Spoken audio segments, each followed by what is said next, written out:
시청자 여러분, JTBC 뉴스룸을 시작하겠습니다. 내가 윤한홍 의원 비서실장 안 된다고 했으니 당신 그렇게 알아. 지난 대선 과정에서 김건희 여사가 윤석열 대통령에게 한 말이라며 명태균 씨가 전한 발언입니다. 민주당이 오늘 새롭게 공개한 녹취의 일부분인데 물론 명 씨의 일방적인 주장일 수 있습니다. 하지만 사실인지 아닌지는 반드시 밝혀져야 합니다. 명 씨의 설득에 움직인 김건희 여사가 캠프 요직 인사에 바로 관여했다는 게 이 주장의 맥락이기 때문입니다. 사실이라면 김 여사 관련 의혹이 인사 개입으로까지 번지는 셈인데 마침 저희 취재진은 대통령 부부와 가까웠던 함성득 교수와 정부 출범 때 장관 후보를 놓고 대화를 나눴다고 한 명태균 씨의 검찰 진술 내용도 단독 취재했습니다. 먼저 추가로 공개된 녹취 내용부터 유선희 기자입니다. 명태균 씨는 지난 2022년 3월 초 대선 직전 지역 정치인과 나눈 대화에서 윤한홍 국민의힘 의원의 이름을 꺼냈습니다. 자신이 김건희 여사를 설득해 윤 의원을 대통령 후보 비서실장을 시키려는 걸 막았다고 주장하는 내용입니다. 윤한홍이가 비서실장에 나가서 사모님, 윤한홍이는 훌륭한 사람입니다. 서울대를 나왔고 인사비서관하고 서울시에 있었고 경남도에 있었고 그렇게 훌륭하신 분을 어떻게 그 선거판에 비서실장을 씁니까? 명 씨는 자신의 말을 들은 김 여사가 곧바로 윤석열 당시 대통령 후보에게 전화했다고 말했습니다. 바로 신랑 전화해갖고 내가 윤한홍 의원한테 안 된다 했으니까 당신 그래 알아.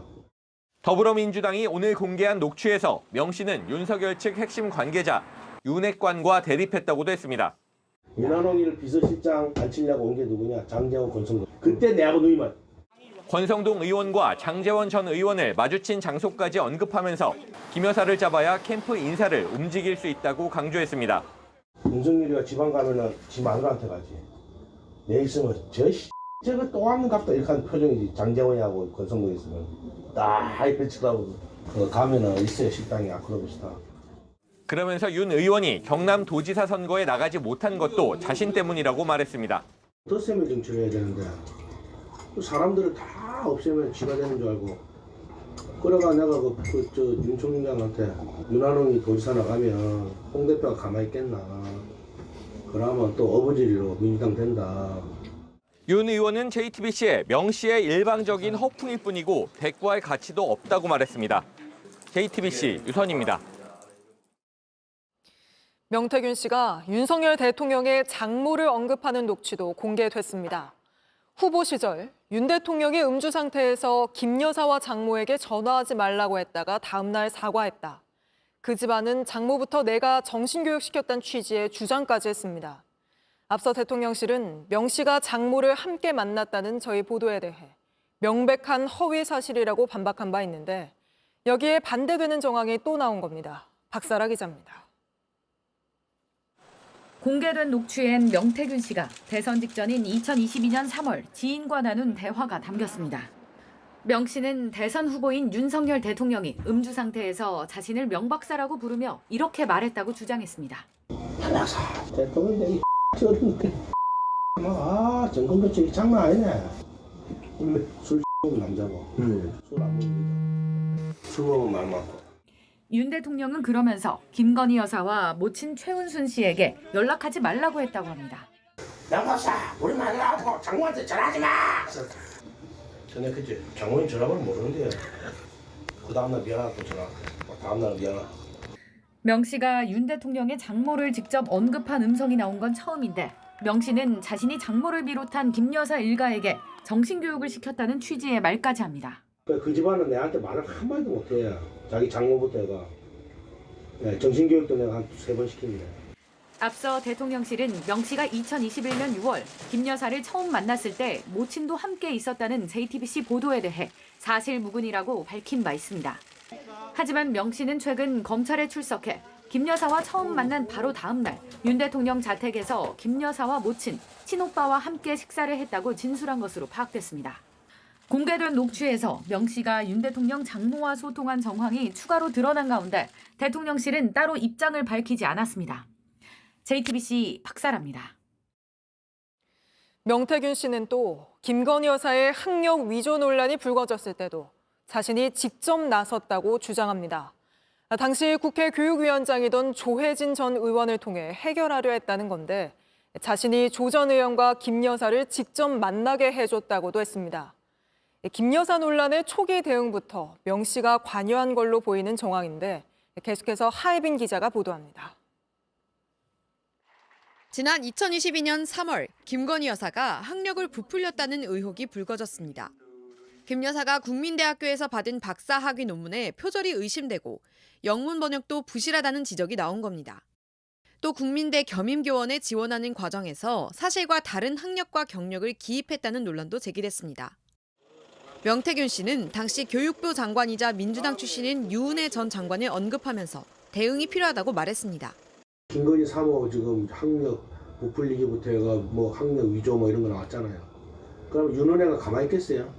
그러면서 국회 교육위원장이었던 조혜진 전 국민의힘 의원을 거론합니다. 당시 조 전 의원은 대통령 후보 당내 경선 전 최재형 후보 편에 섰다가 입지가 좁아진 상황이었습니다. 조혜진이가 민주당 걸 다 잡고 있잖아. 교육부 장관을 막은 거예요. 안 그래도 큰일 났지. 그래 내가 조 의원 보고 당신이 그때 뭐 최재형이 하고 뭐 완전 팽당해갖고 완전히 멍하니 있대. 그래가 내가 이야기를 해줬지. 명 씨가 김 여사 문제를 해결하기 위해 현직 의원에게 제대로 대응하라고 체근했다는 겁니다. 명 씨는 그러면서 김 여사를 조 전 의원 등과 직접 만나게 한 것도 자신이라고 했습니다. 조 전 의원은 명 씨와 김 여사를 한자리에서 만났던 건 사실이라면서도 누가 주선했는지는 기억나지 않는다고 했습니다. 또 김 여사 학력 위조 의혹에 대해서는 교육위원장으로서 여야 이견을 조율하고 김 여사에게 직접 사실 확인을 하는 등 할 일을 했다면서 명 씨의 도움이나 요청을 받은 일은 전혀 없다고 해명했습니다. JTBC 하혜빈입니다. 새로 나온 명태균 씨 녹취를 통해 추가로 밝혀진 내용들 스튜디오에서 풀어드리겠습니다. 정치부 구혜진 기자가 나와 있습니다. 자, 구 기자.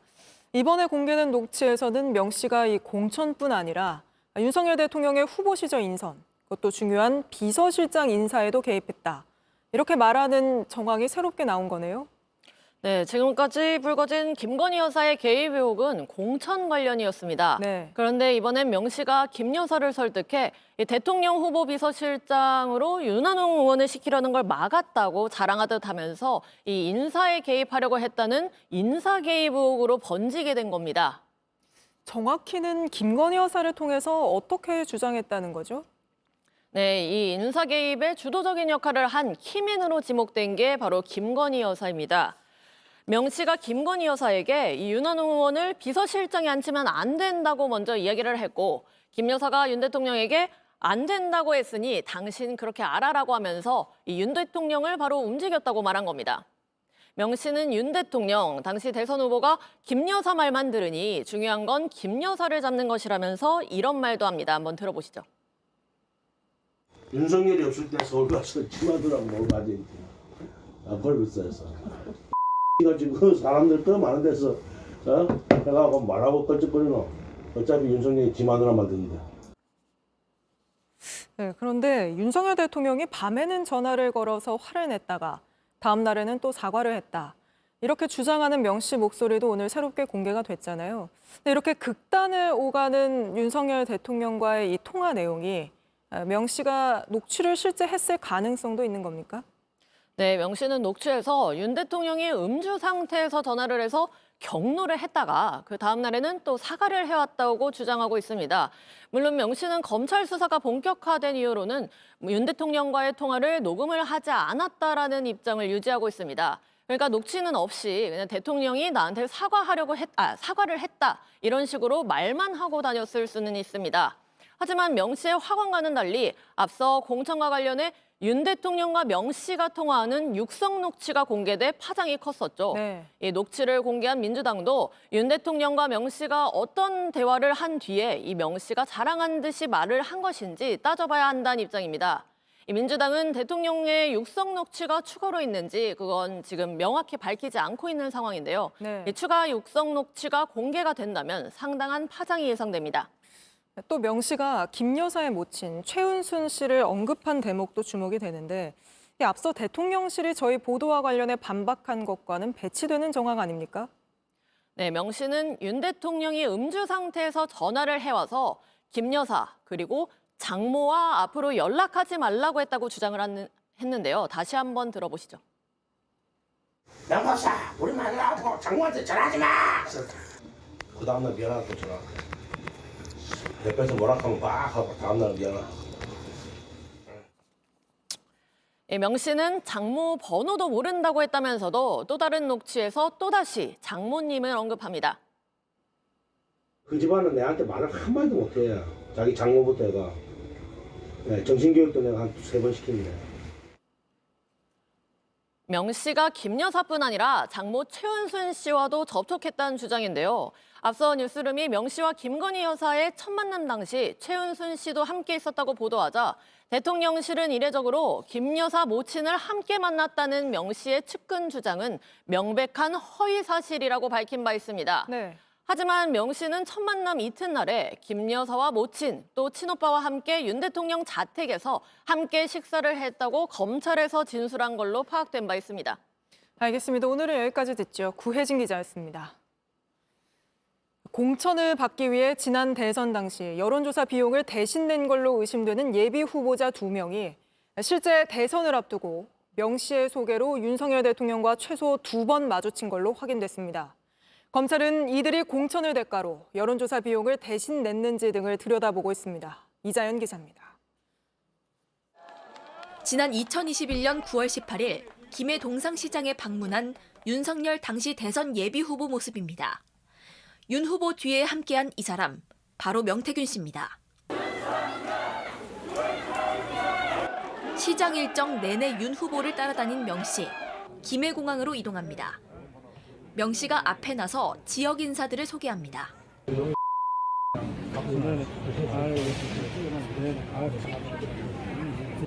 이 자리에서 명 씨는 지방선거 예비 후보자 3명을 윤 후보에게 차례로 소개합니다.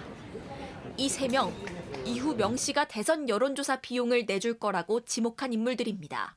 돈은 모자르면은 네. 소장한테 얘기해서 이거 네네네네. 받으면 됩니다. 예, 알겠습니다. 추가로 지금부터 매일 선거일까지 돌린다. 실제 이 가운데 2명은 각각 1억 2천만 원을 건넸습니다. 이보다 2달 앞선 7월 20일 대구의 한 식당에서도 이들 가운데 2명 모습이 포착됩니다. 정치 입문전인 윤 대통령이 2.28 민주기념탑 참배를 마친 뒤였습니다. 대구 지검에 있을 때 동료들하고 간단한 저녁 식사를 하는 자리인데 걸러 가서 기다리세요 해가지고 인사를 나누고 사진도 찍었습니다. 사진은 포착이 됐고 그 있었고 그 사진 찍은 게 1대1로 찍은 게 다 있는데 명 씨는 이 후보자들을 독립자금 대고 있는 사람들이라 주변에 소개한 것으로 전해졌습니다. 정권을 바꾸기 위한 자금을 대고 있다는 의미입니다. 검찰은 이들이 대선 여론조사 비용을 낸 이유가 무엇인지, 이 대가로 공천을 받을 수 있다고 믿었는지 전체 과정을 들여다보고 있습니다. JTBC 이자연입니다. 검찰이 명태균 씨의 의뢰를 받아 여론조사를 해온 걸로 지목된 여론조사 기관 P&L도 압수수색한 사실이 알려졌습니다. 창원지검 연결해 수사 상황 알아보죠. 자, 배승주 기자, 오늘 핵심 제보자 강혜경 씨 조사가 또 이뤄지고 있는데 공천거래 의혹을 집중적으로 들여다보고 있다고요? 네, 강혜경 씨는 오늘 9번째 검찰에 출석했습니다. 오전 9시 반부터 지금까지 10시간 가까이 조사가 이어지고 있는데요. 검찰은 오늘 강혜경 씨 조사를 통해 명 씨 진술과 확보한 자료 등을 검증하고 있는 걸로 보입니다. 일단 공천 거래 부분에 수사가 집중되고 있습니다. 앞서 리포터로 전해드린 것처럼 명 씨가 대통령 후보의 친분을 과시하고 인사도 시키면서 이 지방선거 예비 후보들에게 돈을 받아 대선 여론조사 등에 썼다는 겁니다. 검찰이 특정해 구속영장도 청구했던 지방선거 예비 후보 2명 외에 더 많은 사람들이 돈을 건넨 정황도 파악되고 있습니다. 오늘 출석할 때 강혜경 씨 이야기 들어보시죠. 대통령이 당선되게끔 도와주면은 공천에는 문제 없다. 언제쯤? 한참 그 선거 기간에 예비 후보 선거 기간 때부터 말씀하셨습니다. 예, 다른 예비 후보들에 대해서도 뭐 그런 공천 얘기 들으신 적 있습니까? 지금 정확히 말씀 못 드리겠네요. 조사 받고 나서. 네, 검찰이 여론조사기관 P&L도 압수수색했던데 수사가 여론조사 조작 의혹으로도 확대되고 있는 겁니까? 네, 명태균 씨가 구속된 게 지난 15일 새벽입니다. 검찰은 그날 바로 명 씨와 미래한국연구소 의뢰로 지난 대선 기간 여론조사를 했던 PNR의 서울 사무실을 압수수색했습니다. 여론조사 조작 의혹은 명 씨 구속영장 청구서에는 안 담긴 부분인데요. 그러니까 검찰 조사가 더 확대되고 있는 겁니다. 검찰은 PNR 압수수색에서 2021년과 2022년 여론조사 세부 내용이 담긴 외장하드를 확보했습니다. 이걸 토대로 윤 대통령에게 유리한 쪽으로 조작이 있었는지 등의 의혹을 규명할 걸로 보입니다. 오늘은 명태균 씨 조사를 받지 않았다면서요? 네, 구치소에 있는 명태균 씨는 어제 오늘 조사를 받지 않았는데 내일 다시 조사를 받습니다. 그리고 모레는 김태열 전 미래한국연구소장 조사도 예정돼 있습니다. 김영선 전 의원 그리고 지방선거 예비 후보들과 주고받은 돈의 흐름이나 대가성 여부를 집중적으로 살피는 건데요. 앞선 명 씨 조사에서 검찰이 명 씨 정치권 인맥이나 대통령 부부와의 관계 등에 대해서도 물은 만큼 조만간 다른 정치인들도 조사를 받을 것이라는 전망이 나오고 있습니다. 알겠습니다. 수사 상황 배승주 기자가 전해드렸습니다. 명태균 씨는 또 검찰 조사에서 윤 대통령 부부와 친분이 있는 함성득 교수가 자신에게 보건복지부 장관을 추천해달라고 해서 의사 출신의 전직 여당 의원을 추천했다고 진술한 걸로 파악됐습니다. 명 씨가 대통령 부부와 가까운 사람을 통해 장관 인사에도 영향력을 행사하려 했다고 의심되는 대목인데 이에 대해 함 교수는 명 씨가 추천한 사실은 있지만 자신이 추천해달라고 요청한 적은 없다고 반박했습니다. 이승환 기자입니다. 명태균 씨는 최근 검찰 조사에서 보건복지부 장관 후보자로 의사 출신의 전직 의원을 추천했다고 진술한 것으로 파악됐습니다. 함성득 교수가 보건복지부 장관으로 쓸만한 사람이 있냐고 물어봤고 당사자의 의견을 물어본 뒤 그대로 전달했다는 게 명 씨 주장입니다. 윤석열 대통령 부부와 같은 서초동 아크로비스타에 거주한 함 교수는 윤 대통령 부부와 친분이 두터웠던 것으로 알려졌습니다. 명 씨가 이런 함 교수를 통해 장관 인사에도 관여하려 시도했던 것으로 보이는 대목입니다. 앞서 명 씨의 김 여사가 장관 인사에도 개입해왔다는 취지로 말하는 녹취도 공개된 바 있습니다. 나는 분명히 했다라고 마누라 보고 얘기하는 거야. 그 장관 앉혀 뭐 앉혀 아무것도 모르는데 이거 앉혀라 저거 앉혀라 저거 앉혀라 안 한 거야. 그 마누라 앞에서 했다고 변명하는 거야. 내가 평생 의뢰 있지 않겠습니다 해도 알았어 내가 지금 됐지? 지 마누라한테 그 말이야. 함 교수는 이와 관련해 JTBC에 명 씨가 보건복지부 장관에 한 전직 의원을 추천한 사실은 있지만 내가 추천해달라고 요청한 적은 없다고 반박했습니다. 그러면서 나는 관여할 힘도 없으니 그런 걸 얘기하지도 말라고 했다고 밝혀왔습니다. JTBC 이승환입니다. 명태균 씨는 윤석열 캠프에 김영선 전 의원의 자리를 만들어주는 과정에서 당시 후보였던 윤석열 대통령이 직접 전화해 상황을 설명했다고도 검찰에 진술한 걸로 파악됐습니다. 대표적인 친윤계인 권성동과 윤한홍이 김영선을 싫어한다고 대통령이 직접 말했다는 겁니다. 결과적으로 이후 김 전 의원은 캠프에 자리를 얻었습니다. 신진 기자입니다. 지난 2021년 10월 20일 당시 윤석열 예비후보 캠프는 김영선 전 의원을 민생안전특별본부 본부장에 임명합니다. 명 씨는 지난달 JTBC에 자신이 김건희 여사에게 김 전 의원을 추천했다고 말했습니다. 그 국민의힘은 재선 의원밖에 없었어요, 여성이. 그러자 김 여사가 김 전 의원을 캠프에 불러줬다고 주장했습니다. 여사가 조직들 이렇게 할 때 거기에 김영선 의원 책상 하나 준 거예요. 명 씨는 지난 8일 검찰 소환 조사에서도 이런 취지의 진술을 한 걸로 파악됐습니다. 당시 김 여사에게 김 전 의원을 추천하면서 젊은 친구들을 공략하려면 여성 중진에게 보직을 하나 드리면 좋겠다고 얘기했다는 겁니다. 그랬더니 당시 윤석열 후보가 전화를 했고 우려도 전달하더라고 말했습니다. 대통령께서 전화를 해서 권성동과 윤한홍이 김영선을 싫어하더라고 말했다고 진술한 걸로 취재됐습니다. 명 씨는 나중에 김 전 의원이 공천을 받을 수 있었던 건 이때 기여가 컸다고 말했습니다. 김영선 의원이 특기살기 뛰어나는 전국 조직을 김영선 의원이 만개를 만든 거예요. 검찰은 대선 경선 과정에서부터 김 전 의원이 공천을 받게 되기까지 과정 전체를 들여다보고 있습니다. 대통령이 명 씨와 캠프 구성과 관련해 직접 통화를 한 사실이 있느냐는 질문에 대통령실은 아직 답을 내놓지 않고 있습니다. JTBC 신진입니다.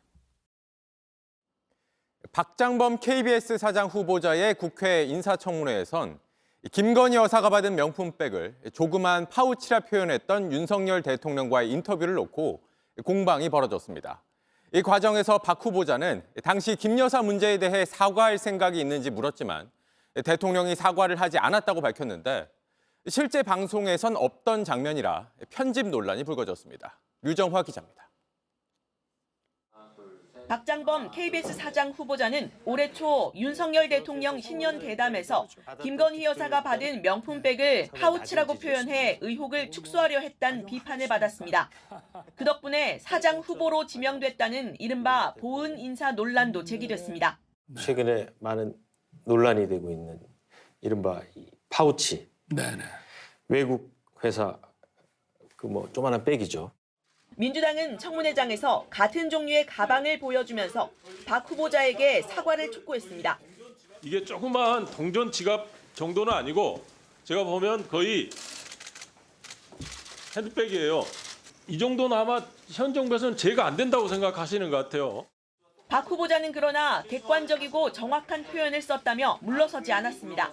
파우치를 이 사전에서 찾아보면 스몰백, 작은 가방이라고 나옵니다.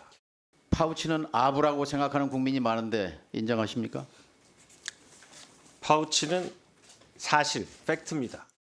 박 후보자는 대담 당시 윤 대통령에게 김 여사와 관련해 사과할 생각이 있냐고 물었지만 대통령은 사과하지 않았다는 사실을 처음 공개했습니다. 대통령 사과할 생각이 있냐라고 당연히 물어봤고요. 그 당시만 해도 대통령의 대답은 사과를 안 했고요. 이제 재발 방지를 약속하는 수준에서 계속해서 같은 답변이 나왔습니다. 그러나 해당 발언은 실제 방송엔 나오지 않았습니다. 야당은 KBS가 경위를 밝혀야 한다고 촉구했습니다. 박 후보자는 2016년 국정농단 사건 당시 정부의 불리한 보도를 막았다는 KBS 내부 보고서 내용도 부인했습니다. 당시 사회 2부장인 박장범이 사건 팀장한테 전화를 걸어서 외부에 있었는데 기사 승인을 거부했어요. 정유라는 최순실의 딸일 뿐 본질이 아니다. 가능한 한 최대한 사실을 확인하고 공정하게 안 하면 엄청난 비난이 쏟아지는 상황이었습니다. 다만 박 후보자는 과거 위장 전입과 스쿨존 과속 운전을 자주 했던 사실은 인정하고 사과했습니다. JTBC 유정화입니다. 윤석열 대통령의 장모 최은순 씨는 땅을 사들이면서 잔고 증명서를 위조하고 남의 이름을 쓴 혐의로 징역형을 받았습니다. 최 씨는 특히 이 차명 매입 때문에 구청으로부터 27억 원 넘는 과징금 처분까지 받았습니다. 최 씨가 오늘 3년 넘는 소송 끝에 패소하면서 결국 과징금을 모두 내야 하는 처지가 됐습니다. 조혜연 기자입니다. 윤석열 대통령의 장모 최은순 씨가 동업자 안모 씨와 지난 2013년 40억여 원에 사들인 경기 성남시 도촌동 일대 땅입니다. 2016년 이 땅은 130억 원에 다시 팔렸습니다. 그런데 최 씨가 소유권 등기를 안 씨와 다른 법인 명의로 해 차명 투자를 한 사실이 뒤늦게 드러났습니다. 2020년 7월 성남시 중원구청은 최 씨가 부동산 실명법을 어긴 것으로 보고 27억 3,200만 원의 과징금 처분을 내렸습니다. 2021년 3월 최 씨는 부동산 실소유자는 다른 사람이었다며 과징금 처분을 취소해달라는 소송을 냈습니다. 2022년 윤석열 대선 후보 캠프에서도 차명으로 부동산을 투기한 사실이 없고 동업자에게 사기당한 것뿐이라며 의혹을 부인했습니다. 하지만 1심과 2심에서 모두 실소유주는 최 씨라고 판단했습니다. 1심 재판부는 최 씨가 대출 제한을 피하기 위해 차명으로 투자한 것이라고 보고 과징금 처분에 문제가 없다고 판단했습니다. 최 씨는 과징금 금액이 과다하다고 항소했지만 2심 결론도 달라지지 않았습니다. 사건을 넘겨받은 대법원은 지난달 31일 추가로 심리하지 않고 항소심 판결을 확정했습니다. 과징금 처분이 확정됐기 때문에 일정 기간 안에 돈을 내지 않으면 재산이 압류될 수도 있습니다. JTBC 조혜연입니다. 윤석열 대통령의 군 골프장 방문 사실은 한 언론사 보도를 통해 알려졌는데 당시 취재 과정에서 대통령실 경호처가 과잉 경호를 했다는 논란이 불거졌습니다. 경호처 직원들이 취재를 막고 휴대전화도 강제로 빼앗았다는 건데 이걸 놓고 경호처와 언론사 측이 공방을 벌이고 있습니다. 김휘란 기자입니다. 지난 9일 태릉군 골프장으로 대통령실 차량들이 들어갑니다. CBS 취재진이 윤석열 대통령의 군 골프장 이용 의혹을 보도한 겁니다. 그런데 취재 과정에서 경호처의 과잉 경호 논란이 불거졌습니다. CBS는 경호처 직원들이 소속도 밝히지 않고 촬영을 막고 휴대전화도 강제로 뺏었다고 밝혔습니다. 근데 핸드폰을 제 건데 이렇게 마음대로 이렇게 하시면 좀 누군지도 모르는데 저한테 핸드폰을 빼줘가지고 제가 찍혀서 그래요. 경호처는 이날 CBS 취재진을 경찰에 신고했습니다. 경찰은 이들을 건조물 침입 혐의로 임의동행에 조사했고 바로 다음 날 사건을 서울청 광역수사단에 배당했습니다. 실제로 확인해보니 CBS 취재진이 있던 골프장 정문 안쪽 길은 누구나 들어갈 수 있게 개방돼 있었습니다. 아주 봄 되면 계절도 길이 좋아서 저도 가끔 가는 길이에요. 이 안쪽으로 말씀하시는 거죠? 이 안쪽으로 가면은 하여튼 골프장이 있어요. 그래서 일반인도 얼마든지 갈 수 있어요. 경호처는 정문 앞에서 촬영을 막았지만 1시간 뒤 정문 안쪽 숲속에 숨어 또 촬영을 했다며 도망치기까지 해 경호 위해 상황이 명백했다고 설명했습니다. 경찰은 사실관계를 확인하고 있고 입건된 사람은 아직 없다며 휴대전화 속 취재 내용을 지울 때 강제력은 없었던 것으로 안다고 설명했습니다. CBS 측은 나가달라는 요청에 따른 것일 뿐이라며 대통령실이 사과하고 경찰 수사도 중단돼야 한다고 밝혔습니다. JTBC 김희란입니다. 네, 오늘 출근길 올가을 들어서 가장 추웠습니다. 지난 주만 해도 반팔 차림까지 보이면서 11월이 맞나 싶은 날씨였는데 한순간에 초겨울처럼 변했습니다. 올겨울엔 이런 변덕스러운 날씨가 자주 나타날 걸로 예상됩니다. 조보경 기자입니다. 모자를 눌러쓰고 장갑까지 꼈지만 몸이 떨릴 정도로 춥습니다. 버스를 기다리는 사람들 대부분 방한용품으로 중무장했습니다. 오늘 서울 아침 기온은 처음 영하권으로 떨어졌습니다. 갑자기 너무 추워진 것 같아요. 패딩을 전부 꺼내 입고 막 이렇게 내복까지 입었어요. 시장에 있는 가게는 모두 두꺼운 옷들로 새 단장했습니다. 겨울옷으로 자꾸만 바뀌지 자꾸만. 오늘도 많이 바꿨어요 지금. 이런 거 다 바꾼 거야 지금. 오늘 새로 사온 거야. 내일도 오늘 같은 추위가 이어지겠습니다. 수도권의 최저 기온은 영하 4도, 낮 기온은 11도로 예상됩니다. 다만 수요일과 목요일은 다시 평년과 비슷하거나 조금 높겠습니다. 이달 말까지 이렇게 기온이 급격하게 내리거나 오르는 현상이 지속될 수 있습니다. 과거 우리나라는 주로 3일은 춥고 4일은 따뜻한 3한 4온 현상이 있었습니다. 하지만 지구 온난화 등의 영향으로 이 패턴이 바뀌었다는 분석입니다. 원인은 찬 공기의 소용돌이가 강약을 되풀이하는 현상인 북극진동 때문입니다. 빙하가 녹는 등 기후변화로 북극진동이 우리나라에 영향을 미치게 됐는데 이 때문에 주기가 불규칙해진 겁니다. 3한 4온과 같이 과거의 어떤 규칙적인 변동성, 예측성이 떨어지고 예측하기가 쉽지 않다 이렇게 된 거죠. 이렇게 11월까지는 변덕스런 날이 이어지다 올 12월의 기온은 평년보다 낮거나 비슷할 확률이 80%로 전망됐습니다. JTBC 조보경입니다. 철도 노조가 인력을 늘리고 기본급을 올려달라 요구하면서 오늘부터 태업에 들어갔습니다. 출근길에 화재 사고까지 겹치면서 열차 지연 사태가 잇따랐는데 이런 상황에서 서울 지하철 노조도 파업을 예고했습니다. 이세현 기자입니다. 사용한 소화기들이 널브러져 있고 승강장에는 하얀색 소화 분말이 가득합니다. 오늘 오전 7시 40분쯤 수인분당선 기흥역에 선 열차 위쪽에서 불꽃이 튀었습니다. 열차와 역에 있던 600여 명이 대피하며 소동이 벌어졌습니다.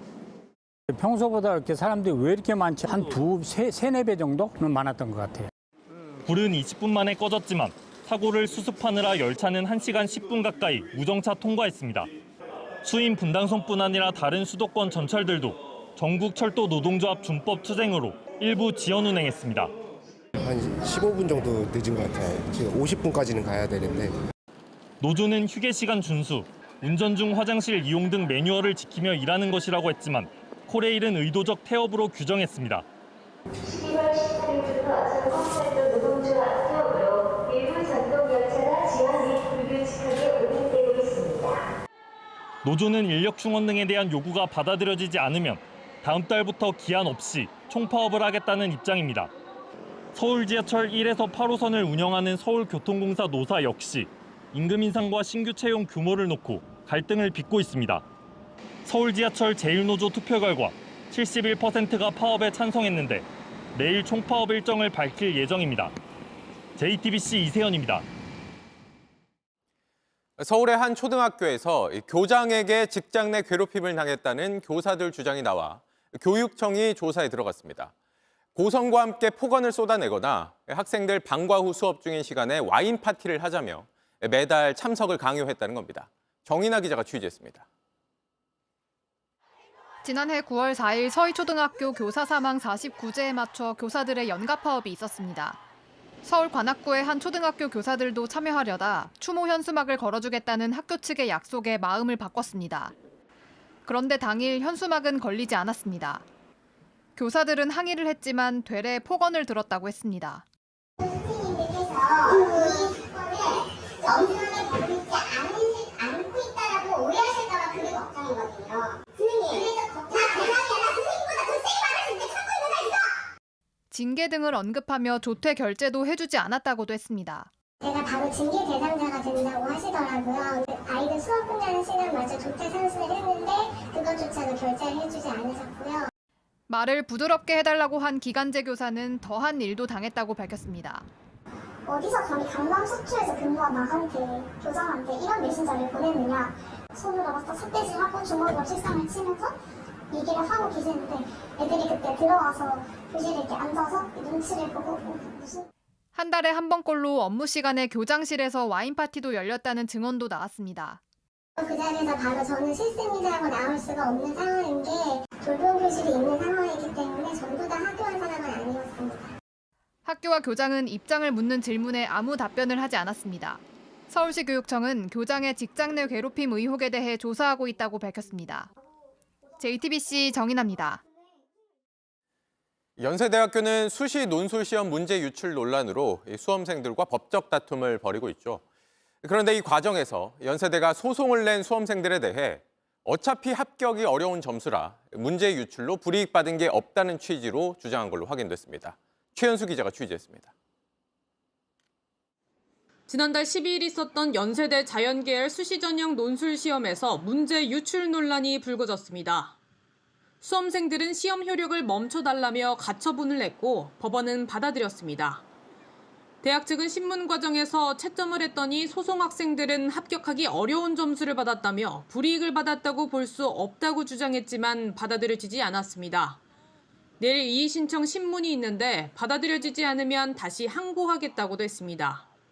법원의 결정으로 다음 달 13일 예정됐던 합격자 발표 등은 일단 중단됐습니다. 같은 달 27일엔 수시 모집 등록이 최종 마감됩니다. 이때까지 본안 소송 결과가 나오지 않을 가능성이 큽니다. 그런데도 대학 측은 학생들의 불이익이 없으니 재시험은 없다며 항고심까지 가보겠다고 버티면서 혼란은 오롯이 수험생들의 몫이 됐습니다. 수험생들은 합격 여부도 알지 못해 등록을 할 수 없을 뿐만 아니라 다른 대학과 비교해볼 기회조차 잃게 되는 겁니다. 이게 지금 시간이 급박하기 때문에 이렇게 절차를 한다고 일단 낸 것 자체가 별로 빨리 해결할 의지가 없어 보이기는 하거든요.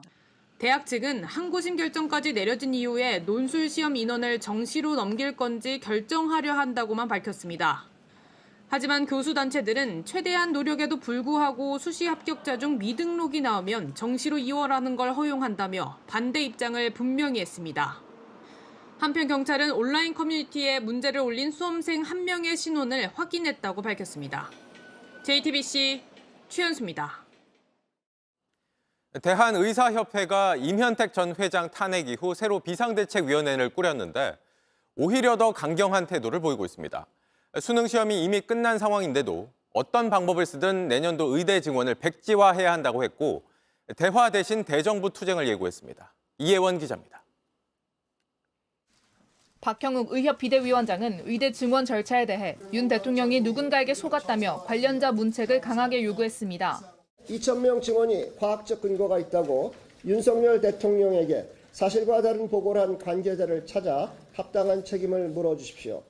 또 이대로 가다간 의대 교육이 부실해지고 신규 의사 배출은 지연될 거라며 시한폭탄을 멈춰달라고 했습니다. 이미 지난주 수능이 끝났지만 사실상 내년도 증원 백지화를 주장한 겁니다. 교육부가 교육이 불가능하다고 판단되면 어떤 방법을 통해서라도 입학을 정지시키거나 취소하는 방향으로 가야 된다고 생각합니다. 의료계는 의대 모집에서 수시 미충원 인원을 정시로 이월하지 않는 방식으로 신입생 수를 줄이자고도 주장하고 있습니다. 이 때문에 수험생 등 입시업계는 대입 전형이 예정대로 이뤄질 수 있을지 불안해하는 모습입니다. 수시의 추가 합격의 예비 번호가 정상적으로 돌 수 있을지, 정시에서 모집 정원이 당초보다 줄어들 수 있는 상황이 발생할 수 있는지, 입시가 대단히 크게 좀 혼란스럽고. 하지만 의협 비대위의 강경 기조는 바뀌지 않을 걸로 보입니다. 의협 비대위 위원 15명 중 전공의와 의대생이 6명이고 전위기업 교수는 3명이 참여합니다. 정부의 특별한 변화가 없다면 의료농단에 대해 지속적으로 저항하고 투쟁하는 길로 나갈 수밖에 없습니다. 의협 비대위는 당분간 여야 의정 협의체에 나서지 않을 전망입니다. JTBC 이혜원입니다. 최근 업황이 개선된 데다 트럼프 수혜 업종이란 기대가 커지면서 국내 조선업계는 전례 없이 들썩이고 있습니다. 그런데 현장에서는 또 다른 고충이 있다고 합니다. 밀려드는 일감에도 일할 사람이 없다는 건데 그 현장을 정혜성 기자가 취재했습니다. 이른 아침 통근버스에서 내린 노동자들이 줄지어 출근하는 이곳은 목포 HD 현대 3호 조선소입니다. 조선소 곳곳에서 배를 블록 단위로 나눠 제작하는 작업이 한창입니다. 완성된 블록을 도크에서 이어 붙이며 배를 완성합니다. 각 도크마다 빈자리 없이 작업 중인 선박으로 가득 차 있습니다. 이쪽 유조선은 내년 상반기에 완성될 예정이고 저쪽 반대편의 LNG선은 지금 마무리 작업 중입니다. 오랜 기간 침체를 겪은 우리 조선업은 최근 슈퍼사이클에 올라탔단 말이 나올 정도로 업황이 개선됐습니다. 이곳 역시 앞으로 3년치 일감이 쌓여 있습니다. 특히 화석연료 전도사를 자처한 트럼프가 집권하면서 LNG 등을 운반하는 선박 수주가 늘 거로 기대하고 있습니다. 하지만 문제는 이 많은 일감을 감당할 인력이 없단 겁니다. 계속 필요가 누적이 돼요.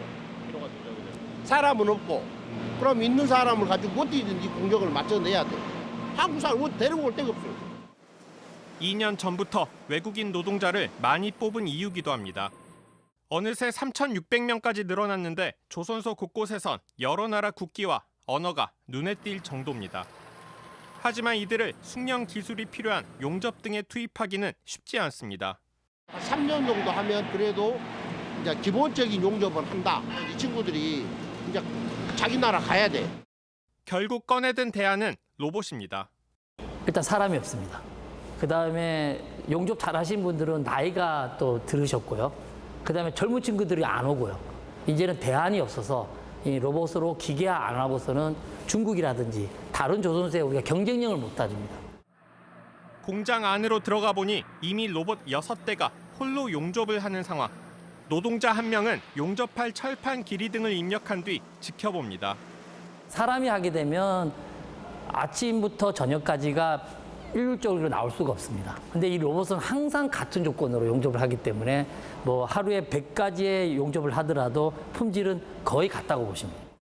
오후 5시 외국인 노동자들도 퇴근하고 이제 조선소에 남은 건 24시간 일하는 로봇입니다. 국내 대표 노동 집약적 제조업인 조선업이 사람에 의존하지 않는 방향으로 빠르게 바뀌고 있습니다. JTBC 정혜성입니다. 민주당은 오늘도 이재명 대표에게 유죄를 선고한 재판부를 비판하며 더 하나 된 민주당이 되겠다고 강조했습니다. 이런 가운데 민주당 최민희 의원이 비명계를 겨냥해서 움직이면 죽는다고 말한 걸 두고 논란도 이어지고 있습니다. 이희정 기자입니다. 이재명 대표에 대한 1심 선고 이후 처음 열린 민주당 최고위원회의에서 당 지도부는 사법부를 강하게 성토했습니다. 이재명 대표에 대한 1심 재판부의 판결은 누가 봐도 명백한 사법살인이었습니다. 떨어진 대선 후보에 대한 징역형을 어떤 국민이 납득하겠습니까? 하지만 당내 일각에서는 지도부가 사법부 비판에 집중할 것이 아니라 실질적인 해법에 대해 고민해야 한다는 지적도 나왔습니다. 개파색이 옅은 한 재선 의원은 JTBC에 지금은 정무적인 판단이 중요할 때라며 대표가 당 중진과 원로 등을 직접 만나 다양한 의견을 들어야 한다고 답답함을 드러냈습니다. 국민의힘은 민주당을 향해 판사 겁박을 멈추라고 비판했습니다. 이재명 대표의 방탄은 결국 실패하고 있습니다. 검사 악마화에 이어서 판사 악마화까지 정말 나라를 망치고 있죠. 이런 가운데 최민희 민주당 의원이 당 안팎의 비이재명계 행보를 언급하며 움직이면 죽는다고 말해 논란이 됐습니다. 이미 일부 언론이 민주당의 숨죽이던 비명계가 움직이기 시작했다. 움직이면 죽습니다. 제가 당원과 함께 죽일 겁니다. 과격한 발언이란 지적이 나오자 민주당 지도부는 당 차원의 입장은 아니라고 선을 그었고 국민의힘은 친명 완장을 차고 홍위병 노름만 한다고 비판했습니다. JTBC 이희정입니다.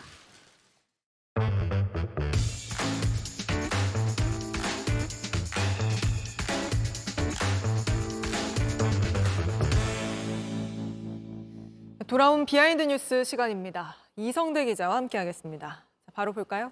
네, 첫 번째 이슈 보겠습니다. 명태균의 콜라론, 마시는 콜라 이야기하는 건데요. 민주당이 오늘 명태균 씨 녹취를 추가로 공개를 했다는 거 앞서서 전해드렸는데 눈여겨볼 대목이 몇 개 더 있습니다. 그동안 명 씨는 대통령보다 김 여사가 권한이 더 크다는 주장 계속해 왔었죠. 이번에 공개된 녹취에서도 대통령이 김 여사 말만 듣기 때문에 대통령보다는 김 여사에게 투자해야 된다 이런 주장을 하고 있는데 이 과정에서 콜라의 비유를 합니다. 직접 들어보시죠. 그 사람들 더 많은 데서 해가고 말하고 걸쩍거리노. 코카콜라 가서 막 사람들 사 먹고 앉아있으면 말하고 사 먹는 거 코카콜라가 주식 사러 가야지. 저 공개된 녹취가 된 시점이 2022년 3월, 그러니까 대선 직전입니다. 당시 유력했던 윤 대통령보다 김 여사가 더 실세라는 점을 콜라 주식 투자에 비유해서 얘기하고 있는 셈이죠. 명 씨는 자신이 김 여사한테 여러 조언도 해줬다고 주장하던데요. 그렇습니다. 김 여사가 대선에서 큰 역할을 해야 되는데 당시에 손발이 묶여서 제대로 역할을 하지 못하고 있는 처지다라는 것을 안진뱅이라는 표현으로 여러 차례 이야기를 하고 있습니다. 이미 열흘 전에 공개된 녹취에서도 안진뱅이라는 표현이 나왔는데 오늘 공개된 녹취에서도 또 나왔습니다. 직접 들어보시죠. 김건희는 안질뱅이랑 내가 8개월 전에 만났을 때 당신은 안질뱅이에요. 그랬더니 눈이 좋다. 당신 신랑 끌어올릴 사주인데 그 지금 코바나 콘텐츠에서 못 움직이고 있잖아요. 안질뱅이 명치로. 대통령 연구이 될 사람이 그래. 선거도 못 나가고.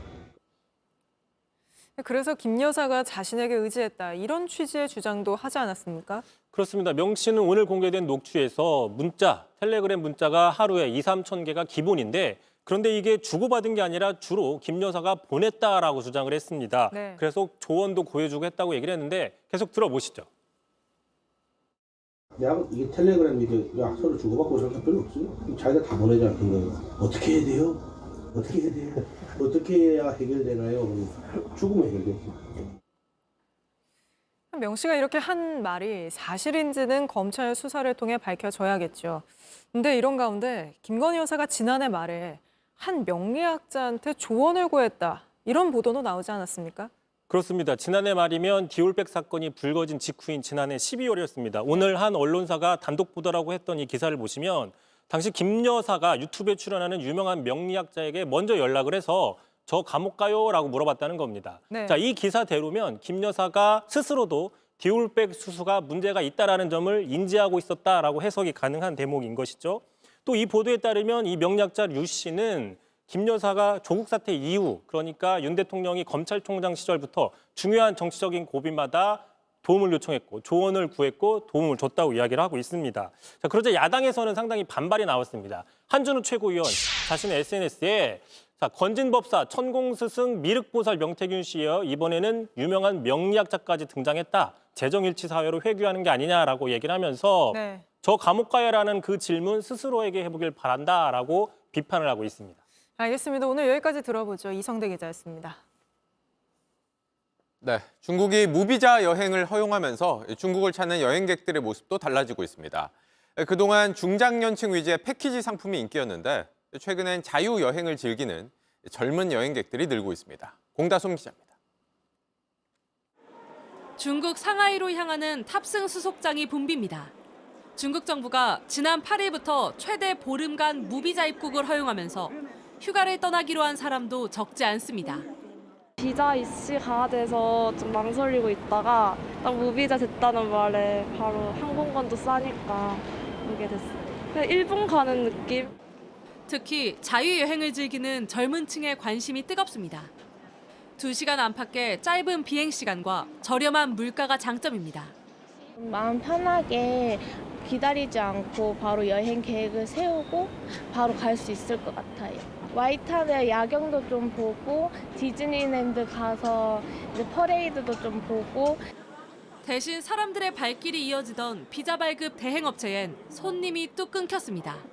한국 손님들 좀 꽤나 있긴 있어요. 그렇죠. 비자 저번에 받은 거 하루아침에 와서 5건이나 다 환불해줬어요. 무비자라 하니까 그분들 바로 취소하죠.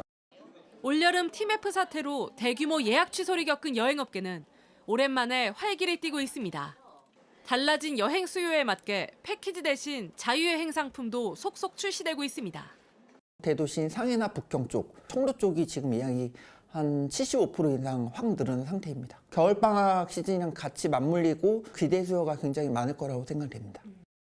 한 여행 플랫폼의 중국 숙소 예약 건수는 전달보다 5배 가까이 늘었는데 내년까지 한시 적용되는 중국 비자 면제가 여행업계 반등의 계기가 될지 주목됩니다. JTBC 공다소입니다.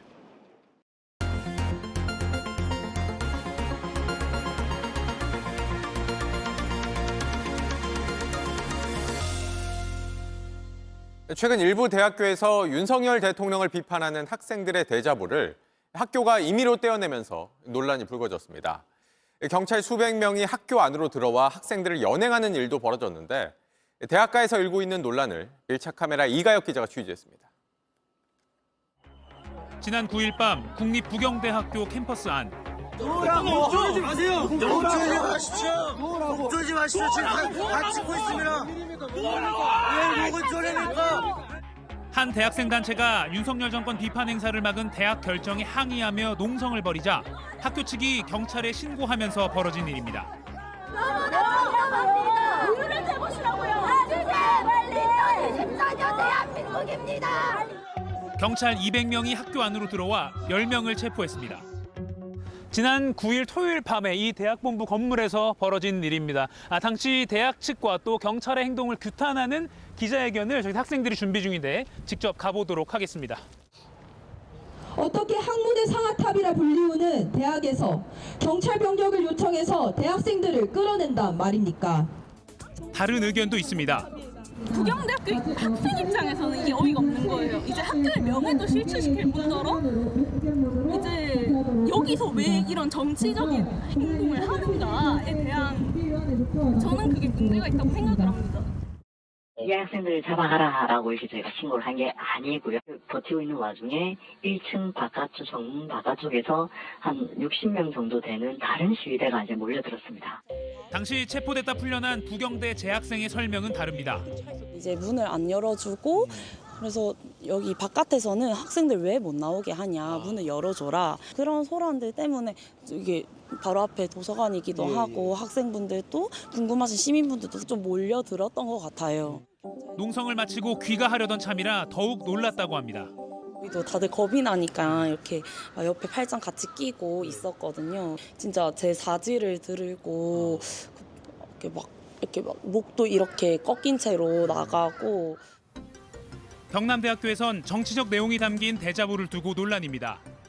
경남대학교 정문 바로 뒤에 있는 게시판입니다. 며칠 전에 학생들이 윤석열 정권을 비판하는 대자보를 이렇게 붙였는데요. 이걸 10분 만에 임의로 학교 측이 떼어내서 논란이 됐습니다. 그리고 그런 학교 측의 행동을 비판하는 새로운 대자보가 이렇게 붙어 있습니다. 지난 11일 학교 관계자가 게시판에 붙은 대자보를 떼어냅니다. 이유를 묻는 학생에게 돌아온 답변. 우리 학교가 공공이 이제 안 됐으니까 저쪽으로 전하지 않는 게 내용들은 좀 표시되는. 또 다른 직원은 이렇게 설명합니다. 정치적 행위나 어떤 정밀적 그런 부분에 대해서는 좀 규제를 하고 있습니다. 하지만 합당한 이유라 보기 어렵습니다. 2007년 국가인권위원회는 대학생의 정치 활동을 금지하는 학칙은 기본권 침해라고 판단하고 이런 규칙을 고치거나 삭제하라고 권고했습니다. 명태균 씨의 모교 국립창원대학교. 역시 정권 비판 대자보를 학교가 임의로 떼어내 구설수에 올랐습니다. 학교 본부 직원이 임의로 떼는 모습을 보고 많이 실망했다라면서 학교 측의 처사를 비판했는데요. 그러면서 이번에는 자진 철거할 테니까 절대 떼지 말아달라. 2번째 경고다라고 문구를 달아놨네요. 한 거는 조금 문제가 있지 않나 싶어요. 왜냐면 제재가 없었는데 다른 건 다 붙어 있는데. 창원대 측은 민원이 들어와 뗐는데 문제가 되자 다시 붙였다고 설명했습니다. 어떤 구성원의 한 분이 이런 게 붙어져 있는데 떼야 되지 않고 어떤 준비 측의 어떤 분이 오늘 제가 알기로는 한 4장 정도를 철거한 건 사실입니다. 경찰이 캠퍼스 안에서 학생을 연행하고 대학이 학생이 붙인 대자보를 떼어내는 2024년의 현실. 하지만 그럴수록 대학 곳곳에서 목소리는 더 커지는 모양새입니다. 이제는 무작정 틀어 막으려 할 게 아니라 어떤 목소리인지 귀를 기울일 때입니다. 밀착 카메라 이가혁입니다. 2010년 남아공 월드컵에서 사상 첫 원정 16강 진출을 이끌었죠. 이 허정무 전 감독이 차기 대한축구협회장 선거 출마를 선언했습니다. 일주일 뒤에 기자회견을 열어서 구체적인 청사진을 밝힐 예정인데요. 축구협회장 선거는 내년 1월 8일에 열리게 됩니다. 사실 이 자리에 누가 뛰어드느냐도 관심이지만 정몽규 회장이 4선에 도전할지도 궁금한데요. 아직 출마 여부를 밝히지는 않았지만 지난달 국정감사에서 연임 관련한 질의가 나올 때마다 정 회장의 대답은 한결같았습니다. 다각도로 판단해가지고 잘 검토해서 혹시 결정합니다. 회장님